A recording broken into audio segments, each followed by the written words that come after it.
Hello students, welcome and welcome back to my channel. आज हम discuss करने वाले हैं आपकी बीएड की जो बुक है जेंडर स्कूल एंड सोसाइटी का टॉपिक नंबर यूनिट नंबर 2 का टॉपिक नंबर 3। इससे प्रीवियस वीडियो में हमने टॉपिक नंबर 2 को डिस्कस कर लिया है, तो उसका लिंक आपको डिस्क्रिप्शन बॉक्स में प्रोवाइड कर दिया जाएगा। सो स्टूडेंट, जो आपके टॉपिक का नाम है वो है schooling of girls, inequality and resistance, issue of access, retention and exclusion, infrastructure and hidden curriculum. तो सबसे पहले हम शुरू करेंगे परिचय से। आधुनिक समय में शिक्षा ने बालिकाओं की स्थिति में काफी बदलाव ला दिए हैं। बालिका समाज का आधार होती हैं। एक समाज के निर्माण में स्त्रियां जो है वो महत्वपूर्ण भूमिका अदा करती हैं। हमारे ग्रंथों में स्त्री को संसार की जननी कहा गया है, उसे देवी का दर्जा वो आदर दिया गया है। स्त्री को पुरुषों के समान जीवन का मजबूत आधार माना गया है।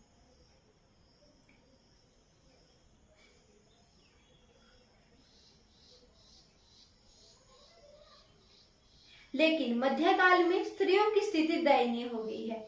उसका जीवन घर की चार दीवारी तक ही सीमित हो गया। यहाँ पर बोला गया है कि मध्यकाल में, मध्यकाल से पहले जो है आपने पढ़ा होगा कि जैसे फॉर एग्जांपल हड़प्पा सभ्यता वगैरह का जो काल था, उसमें महिलाओं की पूजा की जाती थी, उन्हें माना जाता था। मित्र तंत्रात्मक जो था वो परिवार प्रणाली थी। परंतु मध्यकाल के बाद जो है वो महिलाओं को शोषण करना आरंभ कर दिया गया, उन्हें घर की चार दीवारी तक सीमित रखना आरंभ कर दिया गया, उसे पर्दे में रहने के लिए विवश किया गया, उससे उसके अधिकार छीन लिए गए। परंतु जो आज की स्त्री है उसकी भूमिका देश के सामाजिक तथा आर्थिक जीवन के निर्माण में महत्वपूर्ण भूमिका अदा कर रही है। परंतु समय के साथ साथ जो है वो शिक्षा के द्वारा जो है महिलाओं की स्थिति में परिवर्तन लाया गया। अब महिलाएं जो है वो देश की न केवल सामाजिक बल्कि आर्थिक जीवन में भी महत्वपूर्ण भूमिका अदा कर रही हैं। फिर हम पढ़ेंगे सेकंड, आपका पॉइंट आता है need and importance of girl education. तो सबसे पहले हम पढ़ लेते हैं कि क्या आवश्यकता है महिला शिक्षा की या बालिका शिक्षा की।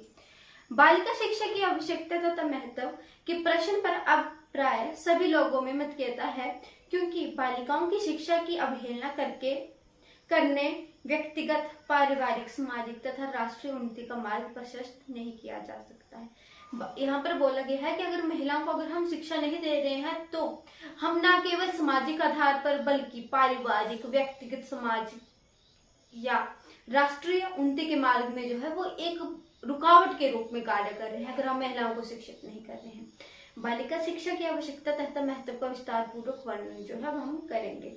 तो सबसे पहले मैंने आपको इसमें 9 पॉइंट्स बताए हैं। सबसे पहला आता है प्रजातांत्रिक सफलता के लिए, क्योंकि जब महिलाएं भी प्रजातंत्र की सफलता में भाग लेंगी, वोट डालेंगी, अपने मत का उपयोग करेंगी, अपनी सरकार स्वयं चुनेगी, तो क्या होगा, प्रजातंत्र की सफलता मान जाएगी। सार्वभौमिक शिक्षा के लिए, अब सार्वभौमिक शिक्षा महिलाओं की शिक्षा के बिना तो जी अधूरी है। अगर महिलाएं ही शिक्षित नहीं होगी तो सार्वभौमिक शिक्षा भी किसी काम की नहीं है, या सार्वभौमिक शिक्षा मानी ही नहीं जाएगी अगर महिलाएं शिक्षित नहीं होंगी। स्वास्थ्य एवं उचित पालन पोषण के लिए महिलाओं को जो है वो जननी के रूप में देखा जाता है। महिलाएं जो है वो किसी बच्चे को जन्म देती है, तो महिलाएं स्वास्थ्य एवं उचित पालन पोषण के लिए भी उनका शिक्षित होना अधिक आवश्यक है। जागरूकता के लिए, जो सामाजिक रूढ़िवादिता है, समाज में होने वाली कुप्रथाएं हैं, उनके विरुद्ध लड़ने के लिए महिलाओं का शिक्षित होना बहुत जरूरी है। सार्वजनिक विकास के लिए, नेतृत्व की भावना के लिए या नेतृत्व के लिए, निर्णय शक्ति के विकास के लिए। 7वां पॉइंट आता है सामाजिक कुरीतियां एवं अंधविश्वासों की समाप्ति के लिए। अब महिलाएं शिक्षित होंगी महिलाएं, तो वो क्या होगी, आर्थिक रूप से जो है सक्षम होंगे। अब जब कोई व्यक्ति आर्थिक रूप से सक्षम होगा तो वो अपने लिए लड़ पाएगा, वो सामाजिक कुरीतियों एवं अंधविश्वासों के प्रति जो है वो उनके खिलाफ जो है लड़ पाएगा, उनकी समाप्ति संभव हो पाएगी। फिर आता है व्यवसायिक दक्षता के लिए। तो ये थे आपकी 9 point, need and importance of girl education. अब हम पढ़ेंगे इसके बाद आपका जो टॉपिक का सेकंड आता है inequality and residence in girl education, कि लड़कियों की शिक्षा में असमानता, प्रतिरोध मीन्स रोक या रुकावट के क्या कारण देखे जाते हैं। तो स्त्री की भूमिका देश के सामाजिक तथा आर्थिक जीवन का एक महत्वपूर्ण अंग बन गया है। इस दृष्टिकोण से स्त्रियों के प्रशिक्षण व रोजगार की समस्या पर विशेष ध्यान देने की आवश्यकता है। बालिका शिक्षा के क्षेत्र में अनेक बाधाएं एवं अवरोध हैं, जिससे वे सामाजिक तथा आर्थिक क्षेत्र में अपनी भूमिका निर्वाह नहीं कर पाती हैं। क्योंकि कई ऐसे कारण हैं जिनके कारण महिलाएं जो है चाहकर भी जो है अपनी जो जिम्मेवारी है उसको नहीं निभा पाती है, आर्थिक रूप से सक्षम नहीं बन पाती है। सबसे पहले इसका आपका कारण आ जाता है संसाधनों का अभाव। अब संसाधनों का अभाव किस प्रकार जो है वो प्रभावित करता है। अब संसाधन नहीं होंगे तो महिलाएं जो है वो कार्य को जो है अच्छी तरह से नहीं कर पाएगा। संसाधनों का अभाव होगा तो वो समय से नहीं पहुंच पाएंगी या उनको कई प्रकार की दिक्कतों का सामना करना पड़ सकता है। घरेलू कार्य में संलग्नता, घरेलू कार्य में उनको दबाए रखना, उनके समक्ष जो है शिक्षा अगर वो पढ़ना भी चाहे तो उनको रोकना या अगर वो समय मांगे तो उनको समय ना देना। महिला शिक्षिकाओं की कमी, देखा जाता है कि महिला शिक्षिकाओं की बहुत ज्यादा कमी पाई गई है, क्योंकि जो महिलाएं हैं वो पढ़ नहीं पाती है, जिसके कारण अगर वो पढ़ना भी चाहे महिलाएं तो अगर जिस पाठशाला में वो पढ़ना चाहती है वो वहां पर महिला शिक्षिकाओं की जो कमी देखी जाती है। व्यावसायिक पाठ्यक्रमों का अभाव देखा जाता है। व्यावसायिक पाठ्यक्रम नहीं होंगे तो महिलाएं जो है वो आर्थिक रूप से सक्षम नहीं बन पाएंगी। फिर आते हैं आर्थिक कारक। कई प्रकार के आर्थिक कारक आ जाते हैं माता पिता के सामने, जिनके कारण जो है वो महिलाओं को शिक्षा प्रदान नहीं कर पाते हैं। सामाजिक और सुरक्षा एक महत्वपूर्ण कारण है जिसके कारण महिलाएं शिक्षा नहीं प्राप्त कर पाती है, जैसे छेड़छाड़ वगैरह की घटनाएं आप देखते हैं। पृथक विद्यालयों का अभाव, पृथक विद्यालयों से हमारा अभिप्राय है कि महिलाओं के लिए जैसे कन्या विद्यालय आदि का जो है वो अभाव देखा जाता है। प्रशासनिक उपेक्षा, प्रशासन का महिलाओं की शिक्षा के प्रति कोई ध्यान न देना भी इसका एक महत्वपूर्ण कारण माना गया है। अवयव एवं अवरोधक, विद्यालयों का दूर होना, प्रोत्साहन की कमी, ये मैंने आपको ऑलरेडी एक्सप्लेन कर दी है पॉइंट, इसके मैंने आपको 20 पॉइंट्स बताए हैं। फिर आता है सांस्कृतिक परंपराएं मान्यता। कुछ सांस्कृतिक परंपराएं मान्यता ऐसी हैं जो महिलाओं की शिक्षा को जो है आगे बढ़ने से रोकते हैं या उन्हें शिक्षा ना देने के पक्ष में कार्य करती हैं। जागरूकता का अभाव होना माता पिता में भी, सामाजिक कुरीतियां, बालिका विद्यालयों की कमी, नौकरी के अवसरों में कमी, अनुचित दृष्टिकोण की समस्या, दोषपूर्ण पाठ्यक्रम की समस्या, सरकार के उदासीन दृष्टिकोण की समस्या, सामाजिक रूढ़ियों व मान्यताओं की समस्या। अब यहाँ पर आपने पॉइंट नंबर जो है वो 17 पढ़ा, अनुचित दृष्टिकोण की समस्या। कई बार जो है वो माता पिता का अनुचित दृष्टिकोण होता है, उनका मानना होता है कि अगर महिला लड़की जो है वो शिक्षा प्राप्त कर लेगी तो उसके आने वाले जीवन में कई प्रकार की रुकावटों का उसको सामना करना पड़ेगा। फिर आपका आता है दोषपूर्ण पाठ्यक्रम की समस्या, जो 18 पॉइंट है। दोषपूर्ण पाठ्यक्रम से हमारे अभिप्राय ये है कि कई बार जो पाठ्यक्रम होता है वो लैंगिक असमानता को जो है वो समर्थन देता है। वहां पर फॉर एग्जाम्पल आप देखेंगे एग्जाम्पल आ जाते हैं, जैसे आप इंग्लिश ग्रामर पढ़ रहे हैं तो मोस्टली एग्जाम्पल जो है वो लड़कों के बारे में होगी, जैसे राम खा रहा है फॉर एग्जाम्पल। फिर आपका आता है इश्यूज ऑफ रिटेंशन की, क्या इश्यूज थे, अवधारणा के। सरकार और शिक्षा विभाग द्वारा दिखाई गई लगातार रुचि के कारण लड़कियों को स्कूल में प्रवेश दिया जाता है, लेकिन कई लड़कियां अलग अलग समय पर स्कूल छोड़ देती हैं, जिसके लिए कई कारण उत्तरदायी हो सकते हैं। यहाँ पर बोला गया है कि सरकार के और शिक्षा विभाग द्वारा दिखाई गई लगातार रुचि के कारण महिलाएं विद्यालय तक तो जो है वो पहुंच रही हैं, परंतु विद्यालय में पहुंचने के बाद भी कई ऐसी लड़कियां जो है वो स्कूल छोड़ रही हैं। अब उसके क्या कारण है? सबसे पहला है विद्यालय संबंधी लिंग आधारित हिंसा का देखना, स्कूल का बुनियादी ढांचा, शिक्षकों की उपलब्धता एवं रवैया। कई बार जो है वो शिक्षकों का रवैया ऐसा होता है महिलाओं के प्रति कि लड़की चाहकर भी जो है वो विद्यालय जाना पसंद नहीं करती है। खराब अधिगम माहौल, अधिगम मतलब पढ़ने का जो माहौल है वो अच्छा ना होना। घरेलू जिम्मेदारी, हमने पहले भी पढ़ा कि माता पिता ऐसा सोचते हैं कि कई परिवार ऐसे होते हैं जहाँ माता भी कार्य कर रही होती है, पिता भी कार्य कर रहा होता है। अब उनको ये होता है कि घर का काम कौन करेगा, इसलिए जो है महिलाओं को, लड़कियों को स्कूल ना भेजकर उनको घरेलू जिम्मेवारियों में झोंक दिया जाता है। बाल विवाह की समस्या देखी जाती है, सुरक्षा संबंधी समस्या देखी जाती है, जैसे छेड़छाड़ होना या फिर रेप वगैरह की घटना भी आम बात होगी आजकल। तो शौचालय की सुविधा ना होना, कई बार ऐसा हो गया है कि कई बार ऐसा देखा जाता है कि विद्यालय में लड़कियों के लिए अलग से शौचालय की उपलब्धता नहीं है, अलग से शौचालय नहीं है, जिसके कारण जो है वो लड़कियां स्कूल जाने में थोड़ा असहज महसूस करती हैं। प्रशंसा या आलोचना, कई बार जो है अध्यापक जो है किसी बच्चे की इस प्रकार से आलोचना कर लेता है या उसकी इस प्रकार से नापसंद करने लग पड़ता है कि जो बच्चा है उसकी रुचि जो है विद्यालय में आने से बिल्कुल खत्म हो जाती है, जिसके कारण बच्चा शिक्षा ग्रहण ही नहीं करना चाहता है। भेदभावपूर्ण व्यवहार, कई बार ऐसा होता है कि जो गरीब तबके की लड़कियां होती है और उनके साथ जो है जो अध्यापक का व्यवहार होता है वो भेदभावपूर्ण जो है वो देखा जाता है।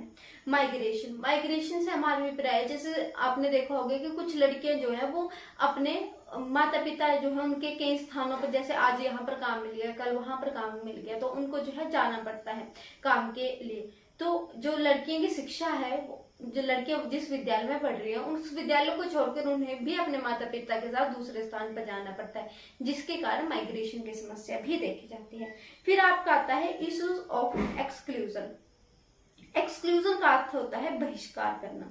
स्कूली शिक्षा में महिला शिक्षा का बहिष्कार को कई रूपों में देखा जाता है कि क्या कारण है कि महिलाएं जो है शिक्षा का बहिष्कार करती हैं। 3-4 पॉइंट बताए गए हैं। शौचालय की सुविधा ना होना, छोटी मानसिकता होना, महिला शिक्षकों का अभाव और विद्यालय का दूरस्थ स्थित होना। फिर हम पढ़ेंगे इसके बाद आपका इंफ्रास्ट्रक्चर में स्कूल के ढांचे में ऐसी क्या बुराइयां हैं जिनके कारण महिलाओं को जो है समस्या का सामना करना पड़ता है। चिकित्सकीय सुविधाओं का अभाव देखा जाता है। खेल खेलने के उपकरण, मतलब कि जो खेल खेलने के उपकरण होते हैं उनका भी अभाव देखा जाता है। शौचालय का ना होना, बेंच या कक्षाएं, वैज्ञानिक प्रयोग एवं सुरक्षा का अभाव। फिर आता है स्कूल से संबंधित समस्या। पहला है लड़कियों को एक जिम्मेवारी की तरह देखना। कई बार जो है अध्यापक जो है वो महिलाओं को लड़कियों की एक जिम्मेवारी की तरह देखना शुरू कर देते हैं। महिलाओं शिक्षकों का अभाव, हमने पहले भी ये पॉइंट कई बार डिस्कस किया।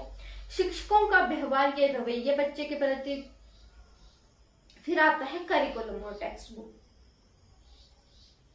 कि पाठ्यक्रम से ऐसी क्या समस्या है जिनके कारण महिलाएं शिक्षा में रुचि नहीं ले पाती हैं। रुचि का अभाव होना, अधिगम में कठोरता देखी जाना, मतलब कि अधिगम उनके जो भी करिकुलम पढ़ाया जा रहा है उसमें उनको कठोरता आना या उन्हें समझ ना आना। उदाहरण केवल पुरुषों से संबंधित, मैंने आपको पहले भी बताया कि कुछ उदाहरण ऐसे होते हैं जिनमें सिर्फ और सिर्फ पुरुषों के बारे में बताया गया होता है। फिर आता है लैंगिक रूढ़िवादिता को बढ़ावा देने वाला पाठ्यक्रम। फिर हम देखेंगे suggestions for improvement of girl education कि ऐसे क्या कारण हैं जिनसे हम महिलाओं की शिक्षा को जो है वो और अच्छा कर सकते हैं या और अधिक महिलाओं को जो है शिक्षा प्रदान कर सकते हैं। इसके मैंने आपको 16 पॉइंट बताए हैं। पहला आता है बालिकाओं की क्षमता व रुचियों के अनुसार पाठ्यक्रम का निर्माण किया जाना चाहिए ताकि उनकी रुचि अधिक से अधिक जो है वो अपने विषय में देखी जा सके। फिर आता है छात्रवृत्तियों एवं आर्थिक सहायता द्वारा। कुछ महिलाएं, मैंने आपको बताया कि घरेलू जिम्मेवारी का क्या कारण होता है, उनके माता और पिता दोनों का कार्य करना। इसलिए अगर उनको छात्रवृत्तियां, जो अच्छे पढ़ने में महिलाएं हैं उनको छात्रवृत्तियां दे रही है सरकार, उनकी आर्थिक रूप से सहायता करेगी तो 100 में से 90% जो है वो महिलाएं जो है वो विद्यालय जरूर आएंगी। जागरूकता में वृद्धि लाकर महिलाओं के माता पिता को, लड़कियों के माता पिता को जागरूक करके विद्यालय वातावरण को अनुशासनात्मक बनाकर, जिससे जो है वो अहिंसा जैसी जो कृतियां हैं वो नहीं देखी जाएगी। अनुशासन जो है सबसे महत्वपूर्ण होता है।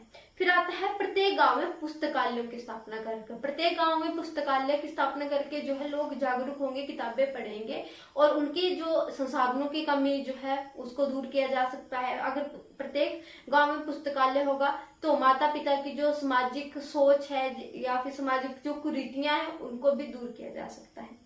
फिर आता है सामाजिक कुरीतियों की समाप्ति कर दूरस्थ शिक्षा का प्रसार कर विद्यालय में प्रतिभाशाली बालिकाओं को निःशुल्क शिक्षा व्यवस्था देकर। ये काफी इजी पॉइंट है इसलिए मैं एक्सप्लेन नहीं कर रही हूँ। छात्रावासों तथा विद्यालयों तक जाने के लिए आवागमन के साधनों की व्यवस्था करें। स्त्रियों को नौकरी में स्थान प्रदान करना, महिलाओं शिक्षकों की नियुक्ति, बालिका शिक्षा में वृद्धि करने वाले संस्थाओं को प्रोत्साहित करना, उनको आर्थिक रूप से सहायता प्रदान करना या उनको प्रशंसा करना ही काफी हो जाता है। आवश्यकता अनुसार पृथक बालिका विद्यालयों की स्थापना करना, मतलब कि ऐसा नहीं है कि हर दूसरा विद्यालय जो है वो पृथक विद्यालय हो, परंतु स्थान और माहौल के अनुसार के जो है वो पृथक विद्यालयों की स्थापना की जानी चाहिए। लैंगिक भेदभावों की कमी को दूर करके बालिकाओं की शिक्षा में अवयव को रोकने के लिए अंशकालीन शिक्षा की व्यवस्था करना। और लास्ट आपका आता है सरकारी योजनाओं का समुचित रूप से क्रियान्वयन। पर बार ये देखा जाता है कि जो सरकारी योजनाएं जो सरकार जो है वो प्रदान करना चाह रही है, वो सरकार चाहकर भी प्रदान नहीं कर पाती। इसका कारण होता है कि शिक्षक का कई बार जो है वो शिक्षक ही जो है सरकार द्वारा दी गई आर्थिक सहायता का जो है वो दुरुपयोग करते हैं या उस पैसे को जो है वो खा लेते हैं, जिसके कारण सरकारी योजनाओं का समुचित रूप से क्रियान्वयन नहीं हो पाता है।